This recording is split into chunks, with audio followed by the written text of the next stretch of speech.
Welcome back. So if you remember last time, the guys had begun laying up the mold for this lower cowling piece, and so here you can see now they're putting down the heavyweight layers, and this one not being a high temp mold, it's just with fiberglass again. So underway with that one.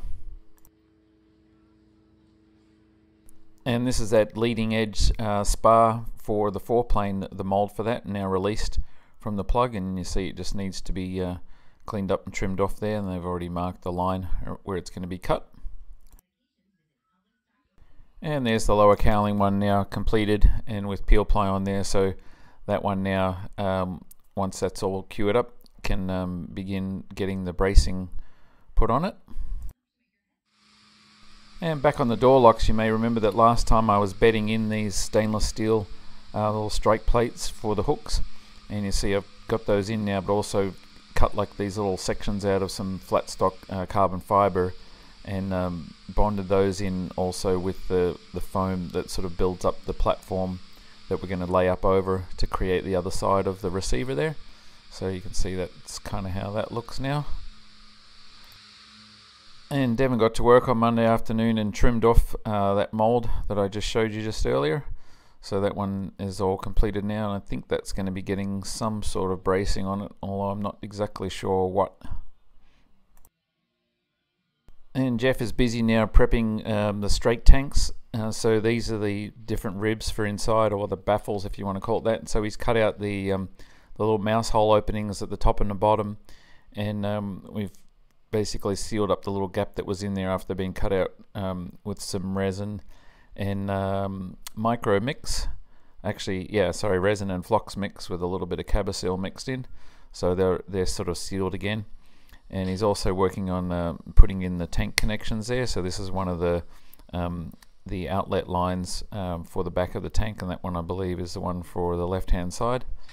And this is what those baffles look like now that they're setting in the strake area there, so you can see how the fuel will be able to run from one section to the other, but not sort of slosh around too much. And then obviously at the top there, openings to allow air to sort of move back and forth so you don't get any air pockets.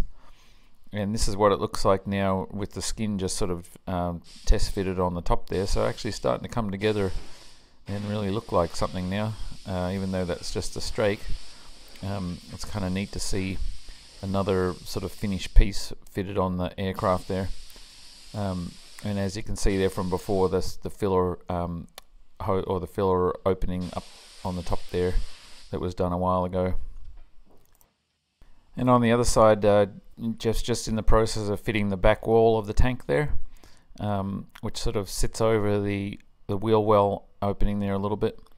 And that opening that you can see there, that's just basically free space in there that potentially in the future could be used, a little bit more of it could be used for fuel, but I really don't think we're going to need it, and it would mess with the CG because it's so far back.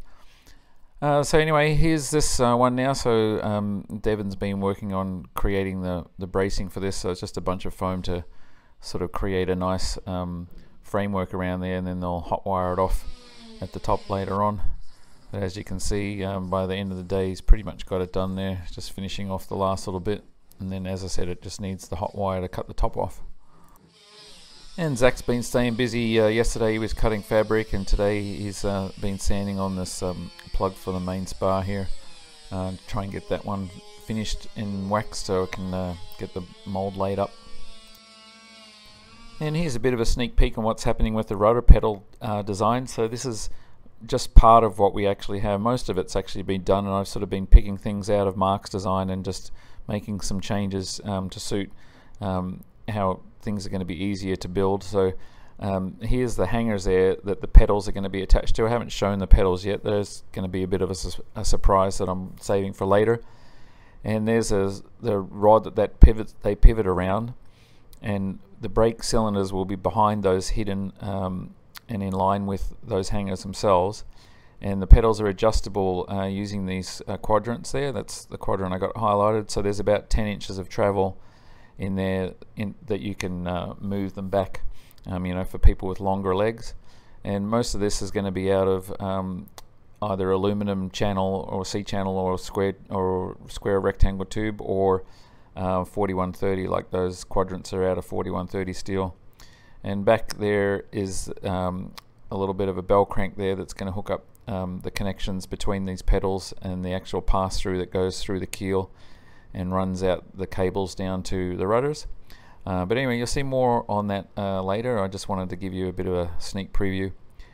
And just for something different, here's a bit of a perspective showing what the aircraft looks like with the both of the strake skins just sort of fitted into place there. And as I said in the title, it does look a little bit like an egg with wings from this perspective, and using the wide angle lens. Anyway, that's our update for the first half of this week, and come back on again on Saturday and tune in for that update and see what we've been doing for the second half of the week. Thanks again for watching.